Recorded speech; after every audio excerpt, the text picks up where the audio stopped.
수능특강 163페이지 보시면 됩니다. 태평천하 한번 읽어볼게요. 태평천하.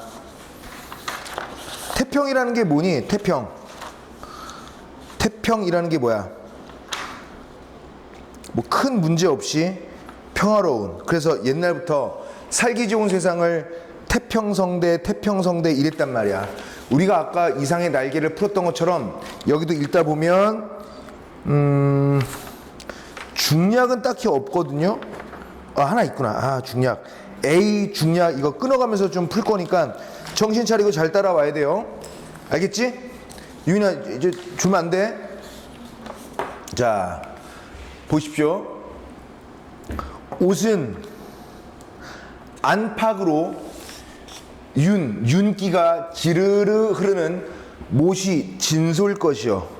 진솔은 뭐야? 이것도 옷 이름이에요. 언제 입는 거야? 이거 뭐라 그럴까 이런 거? 춘추복이라고 하나? 봄 가을에 입는 옷을 얘기해. 봄 가을에 입는 못이 옷. 그냥 옷의 종류예요. 옷은 안팎으로 윤기가 그냥 잘잘잘 흐르는 모시의 그러니까 춘추복 옷이고 머리는 탄건에 받쳐 주경 달린 통영갓이 날아갈 듯 올라앉았습니다. 통영지방에서 만든 갓이 통영갓이고요. 그치? 주경이라는 것은 역시 갓끈을 얘기하는 거야. 다 필요 없습니다. 이거 다 뭐 한 거야 이거? 묘사한 거죠. 옷은 그렇고 그 다음에 머리 위는 그렇고 주경 달린 갓끈이 달린 통영갓이 날아갈 듯 올라앉았습니다. 또 발에는 크막하니 솜을 한 근씩 두었음직한 흰 버선 아주 두툼한 버선에 운두 새까만 마른 신을 조마맣게 신고 바른 손 오른손에는 은으로 개 대가리를 만들어 붙인 화류 개화장이요 왼손에는 34살배기 묵직한 합죽선입니다. 합죽선은 부채죠. 개화장은 짧은 지팡이 뭐 이런 겁니다. 결국 여기는 좀 뭐야? 전체적으로 옷, 머리, 발, 그 다음에 손, 지팡이, 왼손, 부채 이런 것들이야. 어때요? 여기서부터 여기까지 지금 누굴 얘기하는지는 아직 안 나와서 모르겠으나 인물의 외양을 묘사하고 있다라는 거죠. 이 풍신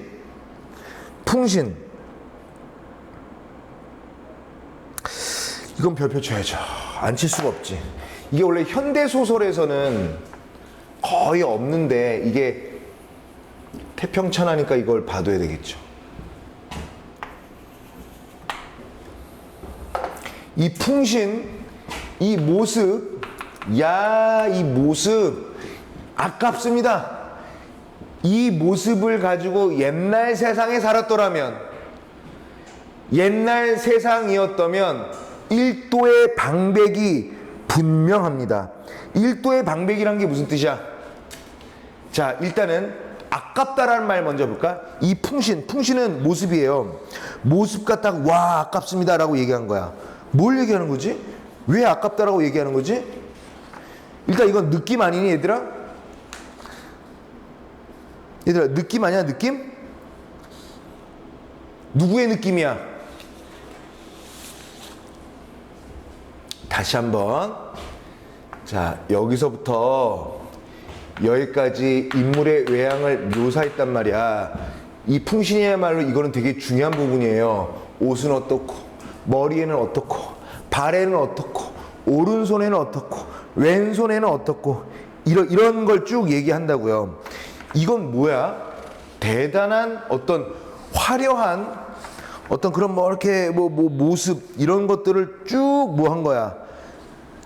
쭉 뭐 한 거라고요. 묘사해서 허름한 옷이 아니라 대단한 옷을 얘기하고 있다는 얘기죠. 그러면 이것을 가지고 뭐라고 하냐면 와, 이 모습이 정말 아깝습니다. 왜 아까워? 왜 아깝지? 이렇게 훌륭한 모습을 다 했는데 왜 아깝다라고 얘기하는 거죠?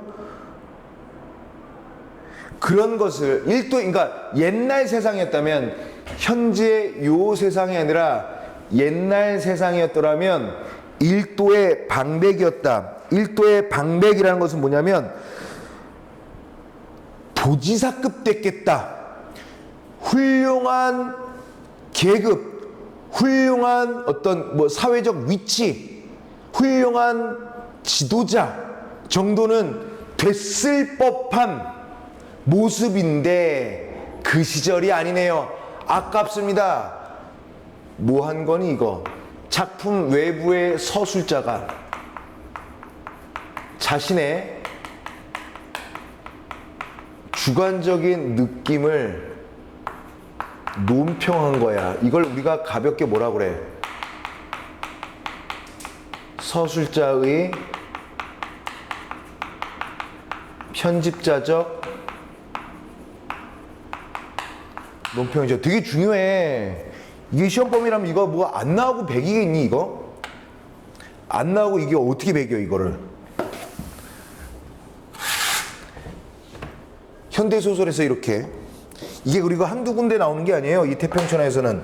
그래서 이거 잘 봐두셔야 된다. 분명합니다. 여기까지. 작품 외부의 서술자가 자기의 느낌이나 감정을 표현하면 안 되는데 평가까지 다 해버렸습니다. 그런 것을 간혹 입이 삐뚤어진 친구는 광대로 인식착오를 일으키기도 하고요. 동경, 도쿄죠. 대판, 오사카죠. 도쿄와 오사카의 사탕 장수들은 캐러멜 대장감으로 침을 삼키니 통탄할 일입니다. 캐러멜 대장? 캐러멜은 캐러멜, 달아 안 달아? 와, 단 거 참 많이 먹겠다. 놀리는 거야 지금.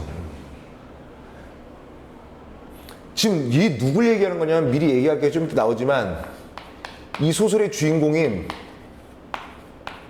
윤직원 영감의 외양을 묘사했는데 돈이 많죠. 돈이 많다 보니까 자기의 어떤 그런 걸 막 과시하려고 막 명품 입고 막 이런 거야. 그러고 나니까 서술자가 지가 서술하면서도 와 아깝다. 옛날에 태어났더라면 이거 완전 도지사급 훌륭한 뭐 장관급 정도는 되는데 그런 시절은 아니네요 하고 비꼬면서 자기의 느낌을 부정적으로 평가한 거라고요. 또 이런 모습을 입이 삐뚤어진 친구는 광대 아니에요? 이렇게. 아니면 사탕 장수들은 이렇게 보면 와 단 거 좋아하겠다. 호구 잡히겠는데 단 거 꼬셔서 장사해야지. 침을 삼키니 통탄할 일입니다. 어이없는 일입니다. 이렇게 인력거에서 내려선 윤직원 영감은 이 윤직원 영감이 주인공이니까 동그라미를 칠게요. 저절로 떡 벌어지는 두루마기의 앞섭을 여미려고 하다가 도로 걷어젖히고서 이렇게 여미려다가 걷어젖히고서 간드러지게 허리띠에가 매달린 새파란 염낭끈을 풉니다. 염낭끈은 뭐야? 주머니, 염낭이 주머니예요. 그래서 여긴 뭐냐면 뭐라 그럴까? 이렇게 복주머니처럼 이렇게 조이면 앞에 주둥이가 쪼그라든 거 알죠? 그리고 벌림 내고 자 염낭끈을 풉니다. 지갑이야. 그러니까 인력거세게 몇 푼이단가. 그러니까 인력거 뭔지 알죠? 사람이 끄는 수레.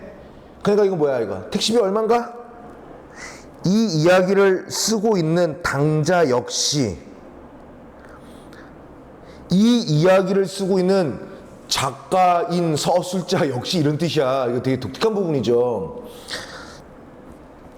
고향이 전라도이긴 한데 그 전라도 말이라는 게 좀 가볍고 경망스럽습니다. 이런 거야. 자, 봐봐. 이거 설명 길게 하겠네. 봐봐.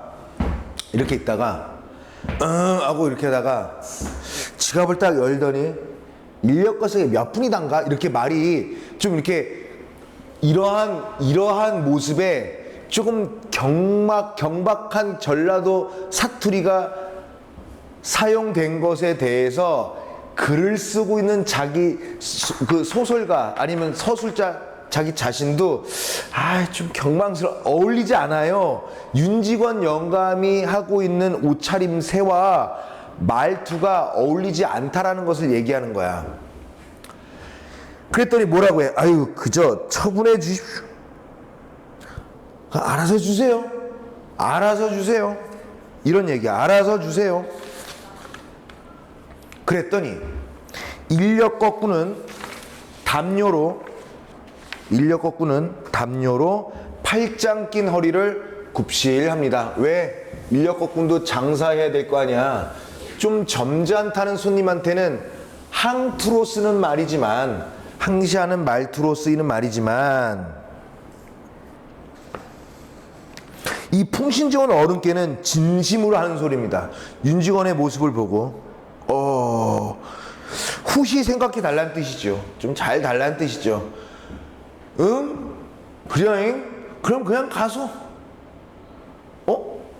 윤직원 영감은 인력 거꾼을 빳빳이 바라보다가 고개를 돌리더니 풀었던 염랑끈을 도로 비끄러맵니다. 뭐야? 좀 돈을 좀 많이 쓸 것 같은데 뭐야?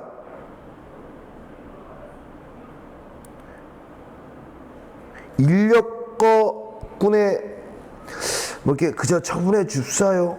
그랬더니 윤직원이 어떻게 하려는 거야? 그래? 그냥 가자 공짜로, 이런 얘기예요. 봐봐, 진짜 후하게 해달라는, 돈 좀 많이 주세요 어르신, 이런 뜻인데 알아서 좀 해주세요 그랬더니 그럼 그냥 갑시다, 이런 얘기예요. 공짜로. 그래서 풀었던 염랑끈을 도로 비끄러냅니다. 그러니까 인력 거꾸는 황당하죠. 뭐야, 어쩐 영문인지 몰라 뚜렷뚜렷하다가 혹시 외상을 달라는 거야? 어떻게 뭘 하는 거지? 그러면 일단은 오늘은 태워다 드리고 내일 돈 받으러 오라는 거예요? 내일? 그럼 내일 뭐 하러 오란가? 윤직원 영감은 지금 심정이 약간 좋지 못한 일이 있는데 가뜩이나 긴찬이 잔말을 씹힌 데서 좀 안색이 변합니다.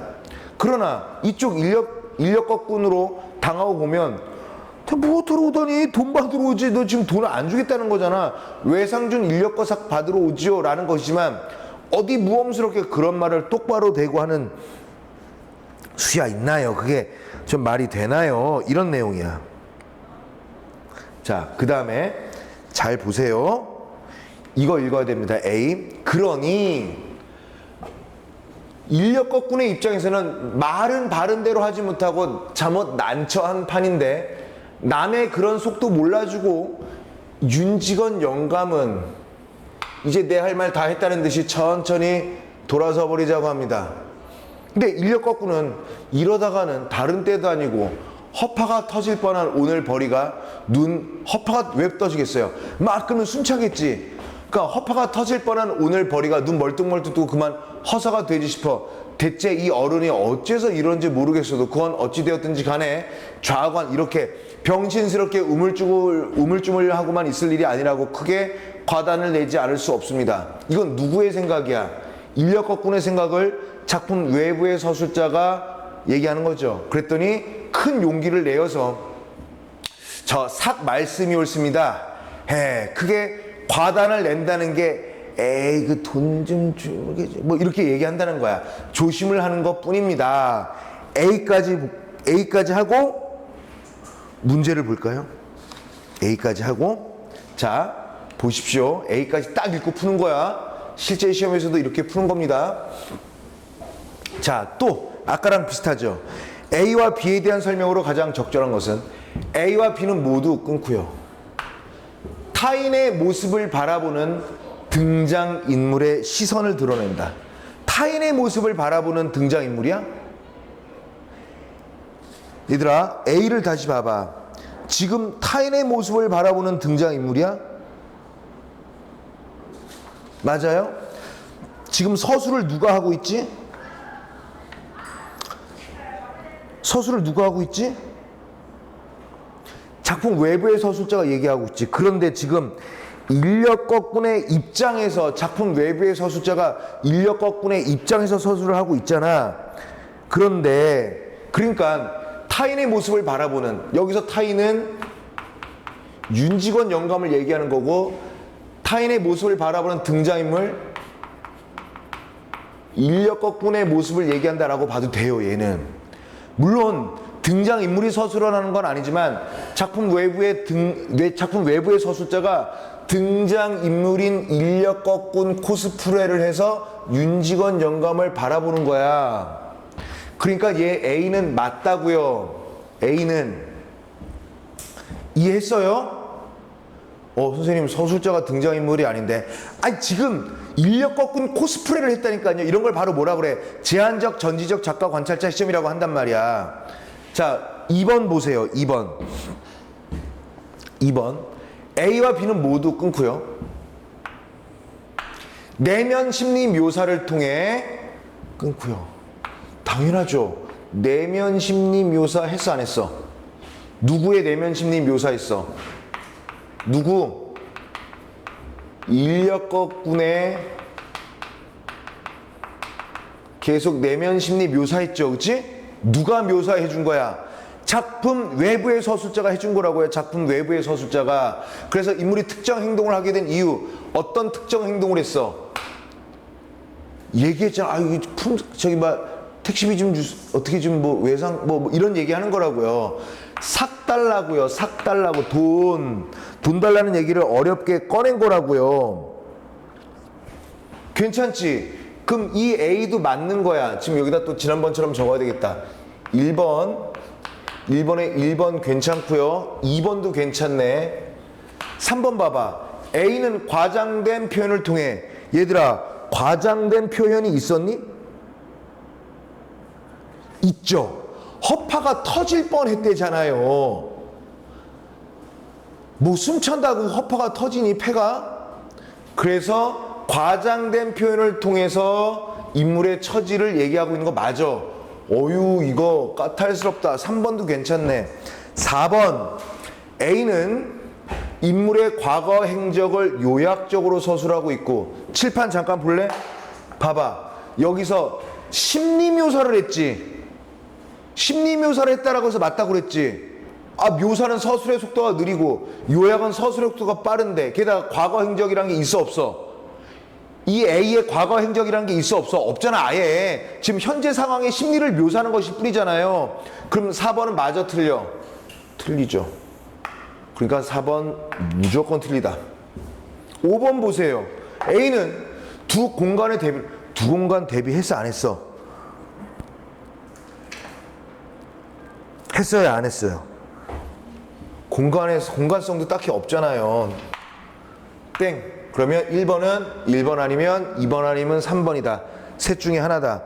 얘기 나온 김에 2번도 봅시다. 2번도 할 수 있으면 하고 안 되면 말고 끄는 김에, 자, 2번은 어떻게 할까 볼까? 윤직원은 끊고 인력거에서 내린 직후 삭스를 치르고자 인력거꾼에게 삭시 얼마인지를 묻는다. 몰라요. 인력거꾼은 아직 인력거에서 안 내렸으니까 몰라. 인력거꾼은 끊고 그냥 가라는 윤직원의 말을 나중에 돈을 준다는 뜻으로 받아들인다. 그러니까 출발했죠. 그럼 맞아, 안 맞아? 맞죠?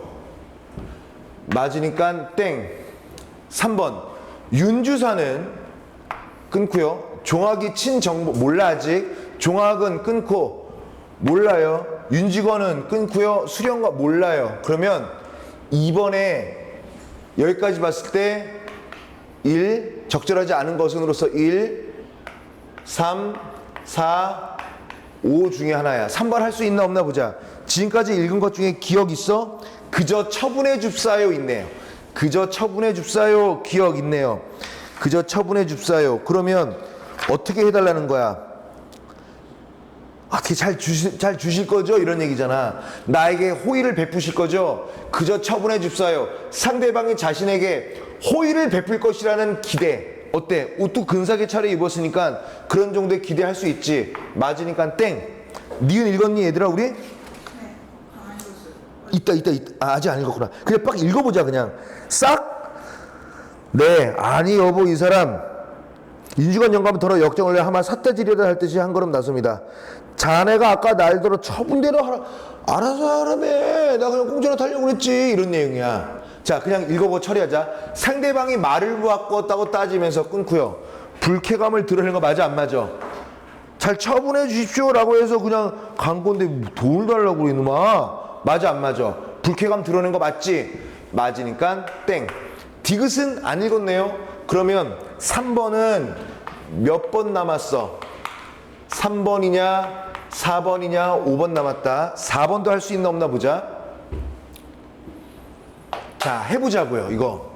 자, 또 보면 유민이 잘 것 같은데 정신 차리고 한번 해봐. A. 태평천하는 일제강점기 친일 지주계층에 속한 인물을 이야기 속에 등장시켜 다양한 방식으로 풍자를 구현한다. 그래서 이 태평천하는 풍자 소설이에요. 세태비판 소설이지. 서술자는 부정적 인물이 행하는 신념에 찬 언행들을 통해 그의 왜곡된 세계관을 보여준다. 여기서 부정적 인물은 금방 얘기했던 윤직원이야. C. 나아가서 작품에 적극적으로 개입하여 인물에 대한 논평을 드러내는데 이게 서술자의 개입이 아까 있었죠. 그 과정에서 반어적 서술로 인물의 언행을 비꼬거나 인물의 외양을 위험 있는 것처럼 묘사한 뒤 그와 상반된 특성을 부각하여 인물의 품위를 추락시키는 방식을 활용한다. D. 또한 독자들에게 널리 알려진 역사적 사건을 바탕으로 인물이 처한 상황을 논평하면서 독자들을 자신과 가까운 위치로 끌어들여 거리를 두고 인물을 바라보게끔 유도하기도 한다. 자, 1번 4번의 1번.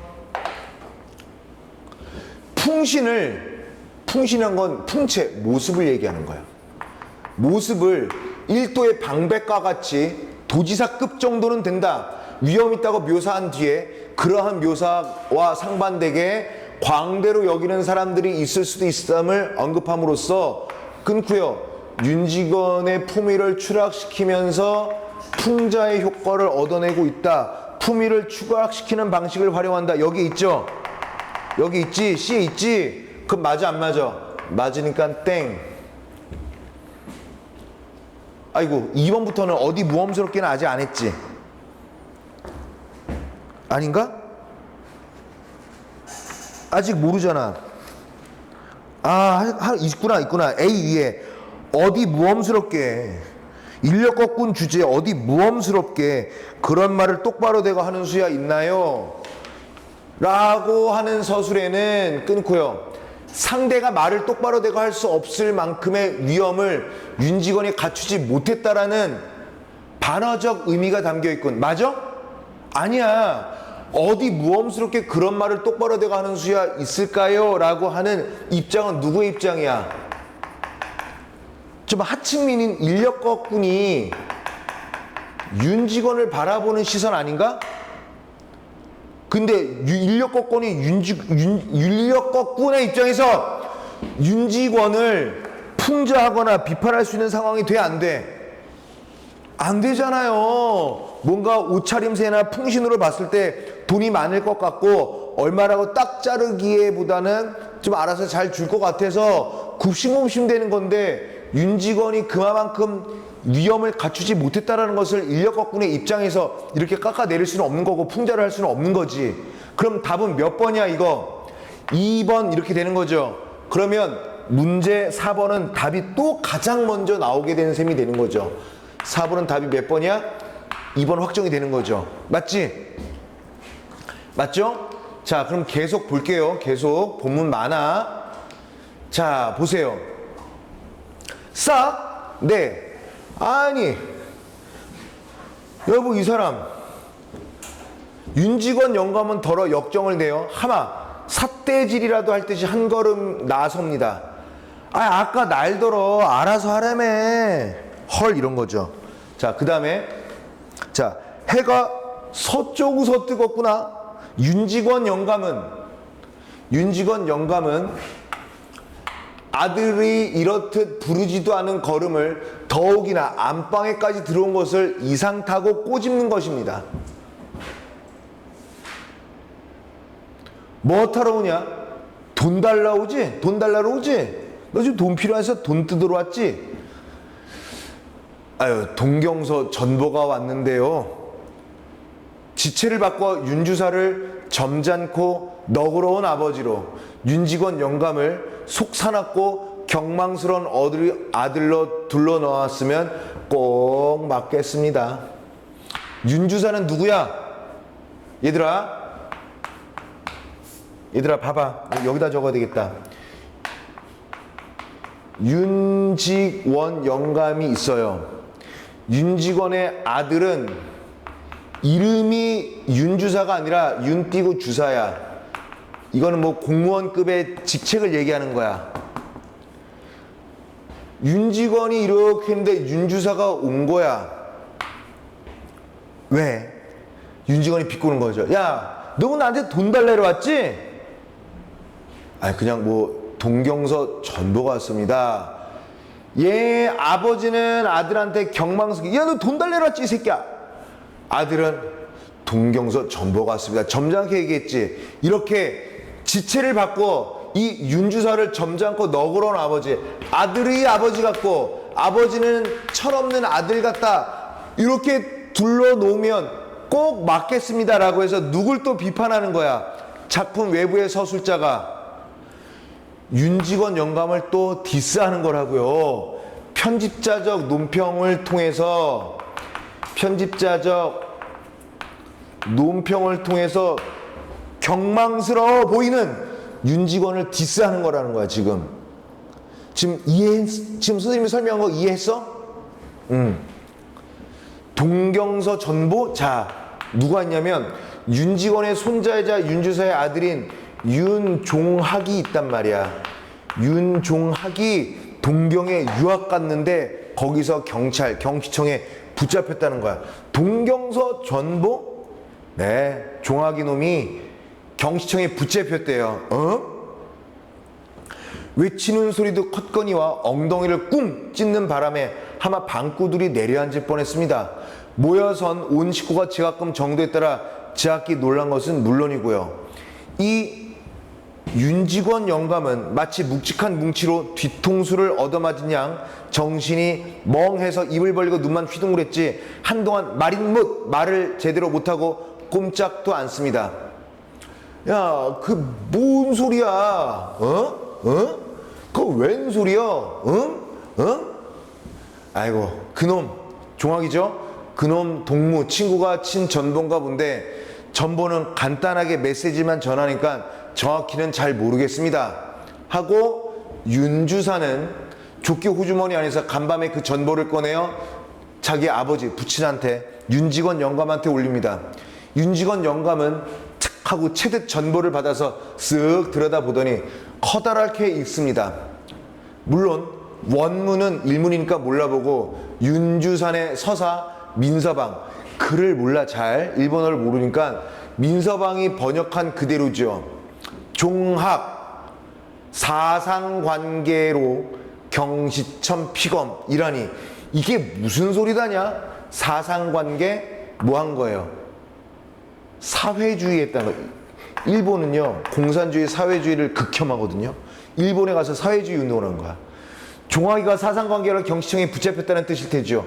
사상관계라니, 그놈이 사회주의에 참여.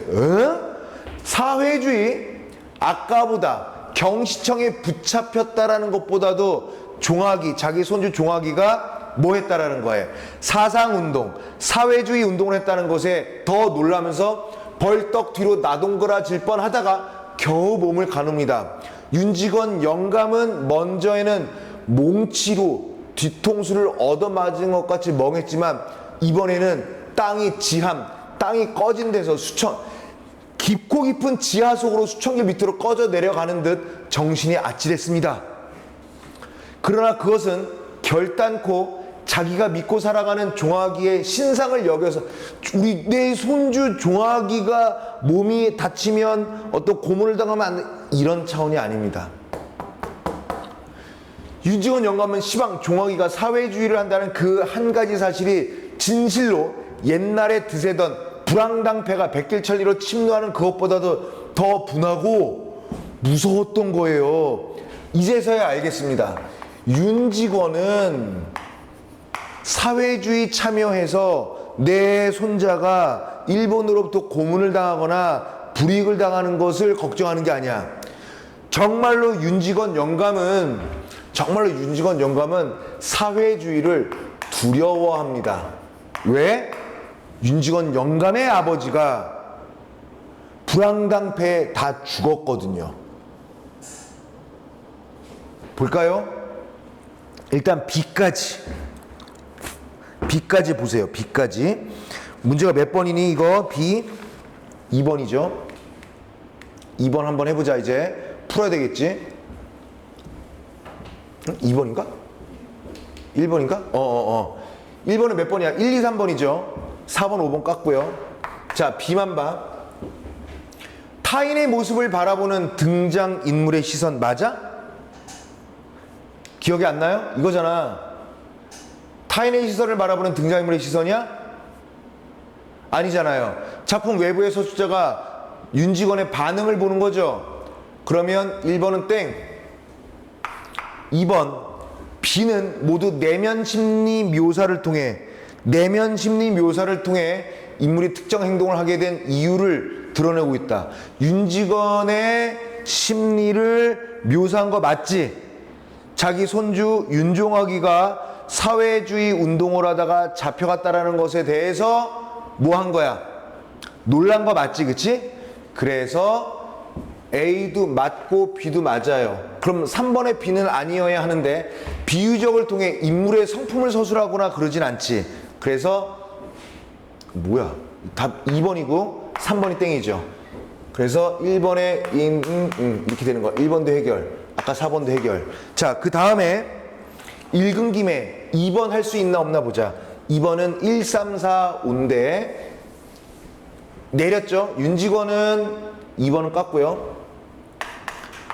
인력거에서 내린 직후 삭스를 치르고자 인력거꾼에게 삭시 얼마인지를 묻는다. 얼마냐? 물었어 안 물었어? 윤직원은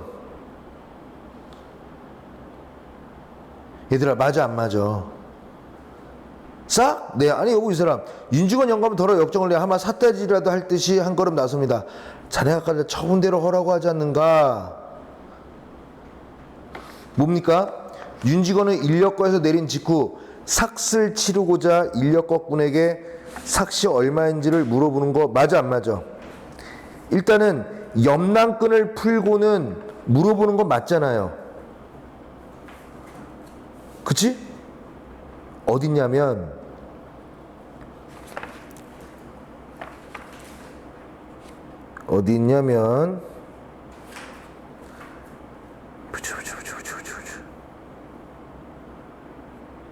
도로 비끄러맵니다. 그리고 내일 오랍쇼일까? 내일 무엇하러 올란가? 그리고 도착은 했는데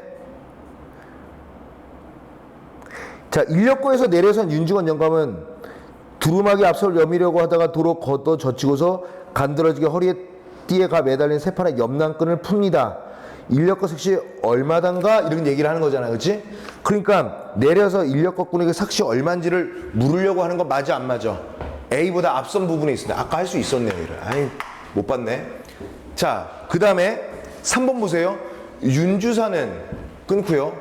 종학이 친 전보를 종학의 동무에게서 건네받아. 전보를 종학이 쳤어요? 종학이의 친구가 쳤죠. 전보를. 그러니까 여기서 틀렸죠. 종학이 친 전보가 아니라 종학의 동무가 친 전보니까 이번에 3번. 이번에 3번. 다 틀릴 겁니다. 4번 보세요.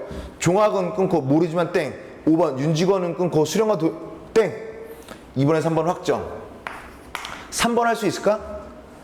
3번 할 수 있니? 자 보자. 디귿 볼까요? 디귿? 동경서 전보가 왔는데요. 상대방이 짐작가는 다른 용건이 있어서 찾아왔음을 드러낸 거 맞아 안 맞아? 상대방이 짐작하는 다른 용건은 돈 달라는 거였거든요. 근데 그게 아니라 전보가 왔어요 라고 한 거니까 역시 맞죠. 4번 리을을 볼까요? 웬 소리냐? 거 웬 소리여? 상대방의 말을 제대로 알아듣지 못하는 데 따른 답답함이야? 황당함이죠. 상대방이 한 말에 대해서 무슨 소린지 어리둥절해 하는 거지 답답해 하는 게 아니란 말이죠. 그러면 3번의 답은 몇 번이야? 4번이지. 답이 이렇게 다 나온 거야. 그래도 읽어보자. 시험 준비해야 하니까. 자, 우리가 어디까지 했지? 자, 여기까지. 자, 내용 쭉 읽을게요. 진나라를 망할 자 호라는 예언을 듣고서 변방을 막으려 만리장성을 쌓던 이 진시황. 역사적 이야기. 그는 진나라를 망한 자 호가 아니요 그의 자식 호해임을 눈으로 보지 못하고 죽었으니 오히려 반어법으로 행복이라 하겠습니다. 진나라를 망할 자 오랑캐가 진나라를 망하게 할 거다라는 것 때문에 만리장성을 쌓았다니까요, 진시황이. 근데 이 호가 무슨 호자냐면 자식의 이름이었지. 이해했어? 슬비 다시 해줄까? 자, 중국을 최초로 통일한 진시황이 있어. 진시황이 중국을 다 통일했잖아요. 최초로 대륙에서. 근데 이 대륙을 망하게 할 한자가 오랑캐 호자라는 거야. 요 글자가 들어가면 나라를 망하게 한대. 이 새끼 오랑캐 하냐? 오랑캐를 막아야 돼서 만리장성을 쌌어요. 근데 자기 아들 이름에 호자가 들어가. 진나라는 자기 아들 때문에 망했거든요. 근데 진시황은 진나라를 망하게 한 자가 자기 아들인 줄도 모르고 죽었으니 그래도 행복하네요. 지 아들이 지가 세운 나라를 망하게 한 것도 모르고 죽었으니 반어법이죠, 이것도. 이거 이해했어? 그러니까 이걸 왜 생각해? 우리 집안을, 윤씨 집안을 망하게 할 작자가 윤씨의 손자라는 걸 얘기하기 위해서 얘기하는 거라고. 사회주의라니. 윤직원 영감은 사뭇 사람을 아무나 하나 잡아먹을 듯 집이 떠나게 큰 소리로 포효를 합니다. 야, 그 새끼가 사회주의를 한다고? 그게 진짜야? 참말이요? 하긴 그놈이 작년 여름방학에 나왔을 때부터 좀 이상했었어, 이 새끼 이거. 그럼 참말이구나. 그러면은 참말이야. 윤직원 영감은 이마로 얼굴로 땀이 방울방울 배어오릅니다. 그런 쳐 죽일 새끼, 깎여 죽여도 아깝지 않을 놈이, 그놈이 경찰서장 하라니까 생판 사회주의 하다가 됐다 경찰서에 잡혀? 경찰서장 되라고 하니까 경찰서에 잡혀? 오사 육시를 할 놈이, 그놈이 어디 당연한 것이라고 지가 사회주의를 해? 부잣 놈의 자식이 무엇이 됐겠어? 불황당패에 들어가? 아무도 숨도 크게 쉬지 못하고 고개를 떨어뜨리고 섰기 아니면 앉았을 뿐. 윤직원 영감이 잠깐 말을 그치자 방 안은 물을 친 듯이 조용합니다. 얼마나 좋은 세상이야. 오죽이나 좋은 세상이야, 오죽이나. 윤직원 영감은 팔을 부르거든 주먹으로 방바닥을, 얼마나 좋은 세상이냐고 이게. 성난 황소가 영각을 하듯 고함을 지릅니다. 야, 화적패가 있냐, 불황당 같은 수령들이 있냐. 사실 윤직원 영감이 어렸을 때는 화적패들한테 집안이 다 망했거든요. 근데 지금은 어때? 없다고. 재산이 있대야 도적놈의 것이고 목숨은 파리 목숨 같은 말세는 다 지나가고. 자, 봐라. 거리거리 순사 일본 경찰들이 우리를 지켜주잖아. 고을마다 그냥 공평한 정치, 모든 정사가 다 돌아가잖아. 얼마나 좋은 세상이냐. 남은 수십만 동병, 병사를 일으켜서 뭐 하는 거야 이거. 징용군이 되어서 우리 조선놈 보호해 주잖아. 일본 사람들은 자기네들 군사를 일으켜서 우리를 도와주잖아. 얼마나 고마운 세상이야. 자기 것 지니고 앉아서 편안하게 살 이 태평스러운 세상, 이걸 태평천하라고 하는 것이여 태평천하. 그런디 이런 태평천하에 태어난 부잣놈의 자식이 더군다나 왜 지가 떵떵거리고 편안하게 살 것이지 어찌서 지가 세상 망천을 불황당패 참견을 한단 말이요. 응? 하면서 끝나는 거죠. 사실 윤직원한테는 태평천하가 맞긴 맞지. 그런데 서술자나 우리 같은 입장에서 보면 이게 지네들 살만하는 거지, 지네들만 살면 된다라는 거지, 민족이고 국가고 가족이고 이런 개념이 없는 거지, 그치? 자, 그래서 비뚤어진 세계관, 사고관을 가지고 있는 윤직원 영감을 풍자하는 소설이 바로 이 태평천하였습니다. 오케이? 괜찮아? 문제는 다 맞죠? 1번에 2번, 2번에 3번, 3번에 4번, 4번에 2번. 오케이. 지금까지 태평천하였습니다. 알겠지? 꼭 복습도 해야 된다, 영상 보고.